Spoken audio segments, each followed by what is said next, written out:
hatua tutazichukua. Ni kwamba karidhika kwamba kile ambacho kimefanyika mahakamani, hajaridhika na maamuzi, kuna hatua tutazichukua, lakini ni mapema sana kuzieleza ni hatua gani ambazo tutazichukua kwa sasa. Manake kama ni hatua ambazo mtazichukua, manake ni kukata rufaa, kwa sababu ndicho ambacho kinategemewa zaidi. Kama hamjaridhishwa, manake mtakata rufaa. Ndugu mwandishi wa habari, avenue hiyo kwenda katika mahakama za kawaida na sio kwenda kwa TFF, kwa sababu tulikuwa na malalamiko dhidi ya TFF na bodi ya ligi. Na kimsingi pia sababu ambayo tupeleka pia nyingine tufungue katika mahakama za kawaida, tukiangalia kwamba kuna Latin maxim ambayo tunaieleza kisheria ni kwamba mtu anayehusika na mgogoro huo hatakiwi kuwa sehemu ya kutoa maamuzi. Kuna umuhimu wa kuwepo kwa mahakama ambayo itakuwa ni tofauti kabisa na TFF au bodi ya ligi, kwa maana ya kamati zake ambayo haitahusiana moja kwa moja na TFF au bodi ya ligi, ikawa independent kabisa. Advocate Jesema Mgiga. Naam. Habari ya muda huu? Salama, habari. Safi kabisa. Unaongea na Lugano Israel? Ndio, Lugano Israel. Nini? Ndio, nimekupigia. Najua ni mwanasheria na wakili ambaye alikuwa anasimamia kesi ya Samuel Marwa. Ndio. Ambaye alikuwa ameishtaki kwa maana ya TFF na bodi ya ligi. Ndio. Habari ya muda huu lakini? Salama kaka, sijui. Bila shaka upo Iringa? Upo Iringa ndio. Iringa mambo yanaenda vizuri? Salama. Za wapi ndugu yangu? Dar es Salaam. Dar es Salaam vipi? Hapa tuko vizuri. Tuko live kupitia Like Media. Ndio. Tuzungumze kidogo kuhusiana na kile ambacho kimetokea. Kuna namna ambavyo watu pia wanaweza kupata elimu, uelewa na jinsi ambavyo shauri liweza kuendelea. Unaweza kutuambiaje kuhusiana na ile shauri ambayo mlifungua mkashindwa? Ilikuwaje mpaka mkafungua na mpaka matokeo mliyapokeaje? Awali ya yote tulifungua Mahakama Kuu ya Tanzania. Tumeyapokea kama ambavyo nyinyi mmeyapokea, kwa maana huo ndio uamuzi wa mahakama. Ila kimsingi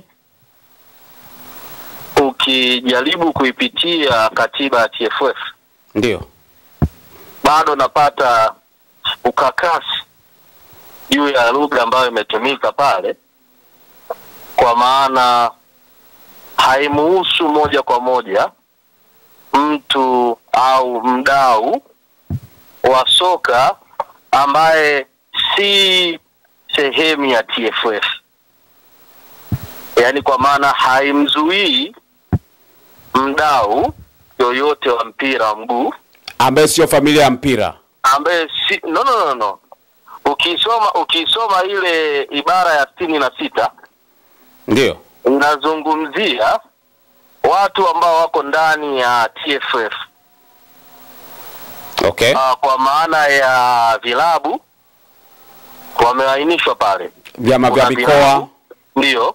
Kuna vilabu vya mpira wameainishwa, waamuzi na wachezaji na watu ndani ya TFF wamezuiliwa moja kwa moja kufungua kesi katika mahakama za kawaida, na badala yake sasa katiba hiyo inaeleza, hiyo ya TFF, hiyo ibara ya 66 ndio inaeleza migogoro ambayo ni ya kimichezo ya watu ambao wataja hapo awali, kwa maana ya waamuzi, watu ndani ya TFF, vilabu vyenyewe na wachezaji, kwamba kama kuna mgogoro wote dhidi ya TFF au bodi ya ligi, basi huo mgogoro unatakiwa uanze ndani ya TFF, na endapo kwa maana kwenye kamati zake, kamati husika. Ndio. Na kama endapo mgogoro huo utakuwa haujaridhika na maamuzi utakazokuwa umeamliwa, basi unaweza ukaenda CAS kwa maana ya kupeleka rufaa yako. Lakini kwa watu ambao ni nje na watu ambao nimewazungumzia ikiwemo Dr. Samuel Marwa ambaye alikuwa amefungua mgogoro huu, hakuna moja kwa moja legal machinery ambayo imewekwa, yani kwamba katiba ile pamoja na kanuni za mpira wa mguu za mwaka 2024 hakuna zinapoelezea moja kwa moja kwa watu ambao wanaathirika na maamuzi au na jambo fulani la kisheria dhidi ya TFF kwamba unatakiwa ufunguaje mgogoro. Ndiyo maana sisi tulichukua avenue hiyo kwenda katika mahakama za kawaida na sio kwenda kwa TFF, kwa sababu tulikuwa na malalamiko dhidi ya TFF na bodi ya ligi. Na kimsingi pia sababu ambayo tupeleka pia nyingine tufungue katika mahakama za kawaida, tukiangalia kwamba kuna Latin maxim ambayo tunaieleza kisheria ni kwamba mtu anayehusika na mgogoro huo hatakiwi kuwa sehemu ya kutoa maamuzi. Ndio. Kwa maana kwa sababu kesi yetu ilikuwa inahusu au inamhusu TFF pamoja na bodi ya ligi, wao kama wao hawezi tena kutatua huo mgogoro. Kwa hiyo tunahitaji mashine tofauti ambayo itatoa maamuzi dhidi ya hawa watu ambao tulikuwa tunawashtaki. Labda kwa kufahamu kidogo ili watu waweze kuelewa kwa upana zaidi, kwa maana ya hoja zenu ambazo zimepeleka mahakama kuu zilikuwa ni hoja ngapi na zilikuwa nazungumza nini? Actually hoja zilikuwa mbili, kwa maana ya amri ya kwanza tulikuwa tunapinga amri ya kubadilishwa tarehe ya dabi. Ndio. Na kwamba na amri ya pili ambayo tulikuwa tunaiomba, basi tulikuwa tunaomba mahakama itoe amri kwamba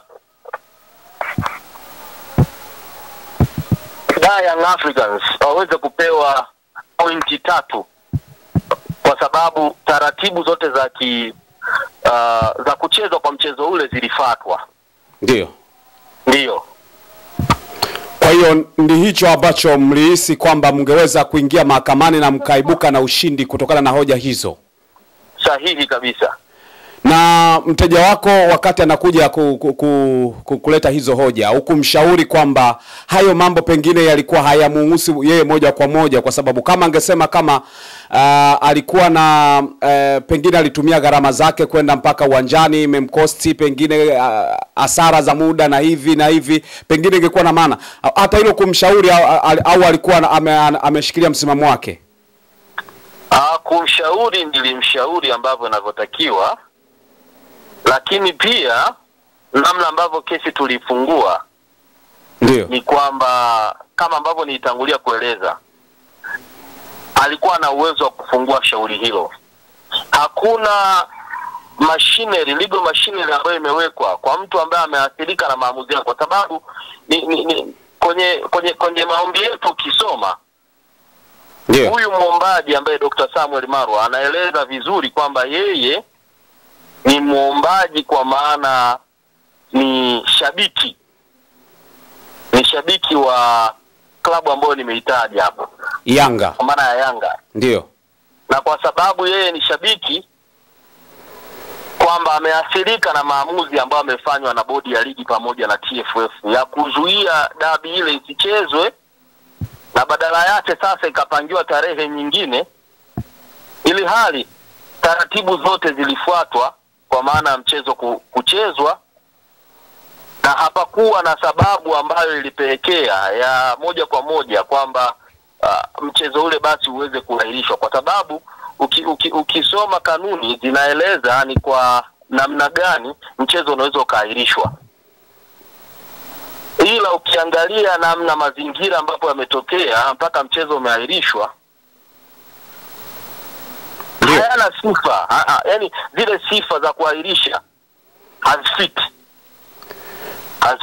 Kwa hiyo yeye athari ambazo alizipata, anasema ni athari za aina gani ambazo zilimsukuma tofauti na mashabiki wengine akaenda kukata, kwa maana ya kupeleka shauri tofauti na mashabiki wengine?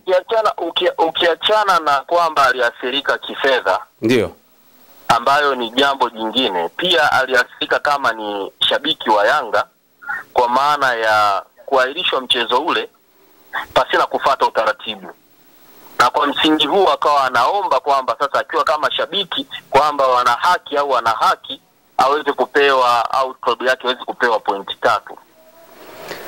Hakufikiria kwamba pointi 3 zilikuwa ni ngumu kupewa kwa sababu mchezo wenyewe kwanza haukuchezwa, na pia FIFA wanazuia pointi 3 kutoka bila kuwepo na mchezo. Hamkufikiria hivyo, na wala wewe pia hukumshauri? Samahani, sijakusikia vizuri. Nasema hizo pointi 3 ambazo alikuwa anazitaka za mezani kwenye vifungu vya sheria, kama mwanasheria pia ukufuatilia kwamba FIFA walikuwa hawataki kitendo cha pointi za mezani? Ndugu mwanahabari, ndio mwandishi wa habari, ni kwamba kanuni zinaruhusu kudai pointi 3, na ndio maana tulifungua kesi hiyo.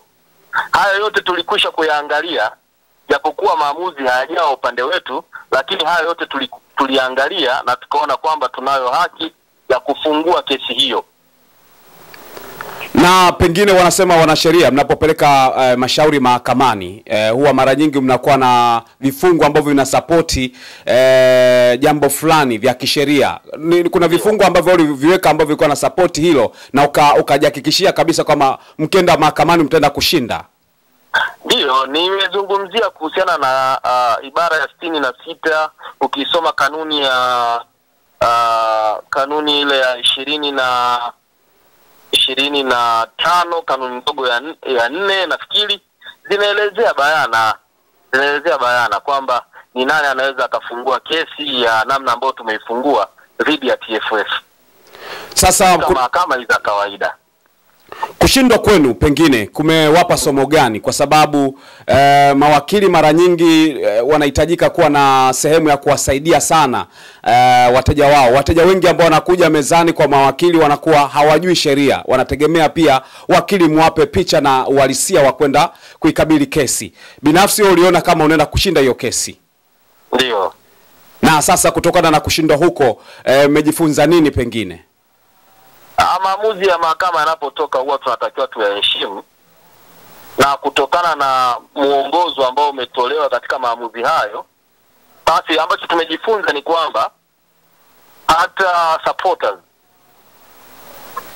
kulingana na maamuzi ni kwamba hata supporters wametambuliwa kwamba ni sehemu ya TFF. Supporters kwa maana ya wachezaji, ya mashabiki kwamba mashabiki pia na wao ni sehemu ya TFF. Kwa hiyo migogoro yao dhidi ya TFF au bodi ya ligi basi anatakiwa ianze ndani ya kamati zile ambazo zimewekwa na TFF na bodi ya ligi. Mteja wako mara baada ya kushindwa kesi, yeye kwa upande wake anasemaje? Ni hatua gani tunataka tuchukue, ila nimeshakwisha kuwasiliana naye na kushauriana naye, basi kuna hatua tutazichukua. Ni kwamba karidhika kwamba kile ambacho kimefanyika mahakamani? Hajaridhika na maamuzi. Kuna hatua tutazichukua, lakini ni mapema sana kuzieleza ni hatua gani ambazo tutazichukua kwa sasa. Manake kama ni hatua ambazo mtazichukua, manake ni kukata rufaa, kwa sababu ndicho ambacho kinategemewa zaidi. Kama hamjaridhishwa, manake mtakata rufaa. Ndugu mwandishi wa habari, inaweza ikawa rufaa au inaweza kuanza ndani ya TFF. Kwa hiyo mnawezekana mkaenda ndani ya TFF mkaomba. Ni mapema kueleza kwamba ni hatua gani tutaenda kuichukua, kwa sababu nimeshakuja kuwasiliana na mteja wangu na tumekubaliana kwamba kuna hatua tunatakiwa tuchukue. Baada ya kuzichukua, basi vyombo vya habari vyote tutavijuza kwamba ni hatua gani tumezichukua na tunaendelea vipi. Pengine umepata ukosoaji wowote mwanasheria kuhusiana na hili swala? Hapana. Manake kwa sababu hapajawahi kuwepo na kesi ya staili hii Tanzania. Nafikiri ndo kesi ya kwanza kuwa na kesi ya aina hii. Nafikiri wengi wameipenda na wamejifunza kwamba imekuwa ni precedent nzuri, kwa maana ya kesi rejea nzuri ya kujifunza kuhusiana na masuala ya mpira. Inakuwaje kesi rejea wakati mmeshindwa mahakamani? Pengine ndio itakuwa imefunga kwamba hakuna shabiki ambaye ataenda mahakamani tena. Ndugu mwandishi wa habari, naomba nikujuze kwamba maamuzi yote yanayotoka na yanayotolewa na mahakama kuu au mahakama ya rufani huwa tunayatumia kama maamuzi rejelea. Tunapokuwa tunaongelea swala fulani, basi tunatumia kurejelea kwamba mahakama iliwahi kuamuru 1 2 3 4 5. Kwa hiyo iwe umeshinda au umeshindwa kesi, basi inabakia kuwa ni sehemu ya sheria au ndiyo position ya sheria nchini. Lakini wakati mnafungua, mlitaka kuona mnashinda. Kwa upande wako kama mwanasheria, kwa namna ambavyo mmeshindwa, mnafikiri pengine mna sababu ya kwenda kutengeneza hoja zingine nzito zaidi kuliko hivi ambavyo mmetengeneza? Ni sahihi. Labda ni hoja za namna gani? Sasa tutakuwa ni mapema kama ambavyo nitangulia kusema kwamba tuna jitihada ambazo tunazifanya kwa sasa hivi za kisheria kwa ajili ya kulichukua hili swala kwa hatua za juu zaidi. Ushauri wangu kwa hiki ambacho mmekifanya, manake kama mmekimbilia mahakama kuu, manake kuna namna ambavyo hapa katikati kuna kitu fulani nataka niulize kutoka kwako mwanasheria. Wengi wanategemea kamati ndani ya TFF ambazo wengi wanazilalamikia, lakini tukiangalia pia hata katika michezo mingine, sio mpira wa miguu tu peke yake, kunakuwa na mambo ambayo hayajakaa sawa. Malalamiko ni mengi, watu wanafanyiwa ubabe mwingi sana, na wakienda mahakamani asema umeenda sehemu ambapo hapako sahihi. Unafikiri sasa kuna haja ya kuwa na chombo cha mahakama ya kimichezo ambayo inaweza kawa suluhisho wa kupata majibu ya tofauti kama ambavyo nyie mngeenda huko pengine? Nafikiri hiyo haja ipo. Ndio maana nilitangulia kwa kueleza kwamba huwezi kuwa jaji katika kesi yako inayokuhusu wewe mwenyewe. Basi ni kuna umuhimu wa kuwepo kwa mahakama ambayo itakuwa ni tofauti kabisa na TFF au bodi ya ligi, kwa maana ya kamati zake ambayo haitahusiana moja kwa moja na TFF au bodi ya ligi, ikawa independent kabisa. Kwa sababu zinapokuwa zinaingiliana ndio matokeo yake tunakutana na malalamiko yanakuwa mengi. You cannot be a judge on your own cause. Kwa hiyo hata mfumo wa kimahakama ungetamani iwe ni appeal baada ya kumaliza ndani, lakini unaweza kaapili pia kuelekea huko kabla hujaenda kasi. Nafikiri ingekuwa hivyo, ingekuwa vizuri zaidi. Yote katika yote, umemzungumzia hapo kwa maana ya mteja wako, kwa vyovyote vile mmekaa na mmeonana uso kwa uso au mlipigana simu? Tulikaa onanie uso kwa uso, kwa sababu alikuja ofisini kwangu na kunieleza changamoto yake au shida yake, na baada ya hapo tukafungua shauri ambalo umeliona. Na mara baada ya kesi pia? Mara baada ya kesi nimekueleza kwamba nimeshakusha kujadiliana naye na tumekubaliana kuna hatua ambayo tunataka tuichukue, na tukishaichukua basi vyombo vya habari mtapewa taarifa na mtafahamu nini kinaendelea tena. Basi nikushukuru sana Jesse kwa kuungana nasi, angalau tumepata picha yote, lakini kama tukikuhitaji wakati mwingine, bila shaka tutusaidia pia kutupa ushirikiano wako, hata kama ni ushauri wa masuala ya kisheria. Asante sana na kazi njema. Asante sana. Naam, nilikuwa nazungumza na mwanasheria ambaye alikuwa anasimamia kesi ya Samuel Marwa ambaye alikuwa ameshtaki bodi ya ligi na TFF kwa ujumla, na mwisho siku kesi kashindwa. Sasa nikawa namuuliza baadhi ya maswali ambayo ninahisi pengine hata wewe utakuwa umejifunza kitu kwenye masuala mazima ya kesi na mambo kama hayo. Lakini kikubwa zaidi, subscribe channel hii ili uwe miongoni mwa watu ambao unakuwa unapata taarifa mbalimbali za kimichezo. Mimi naitwa Lugano Israel, mpaka wakati mwingine endelea kuwa nasi.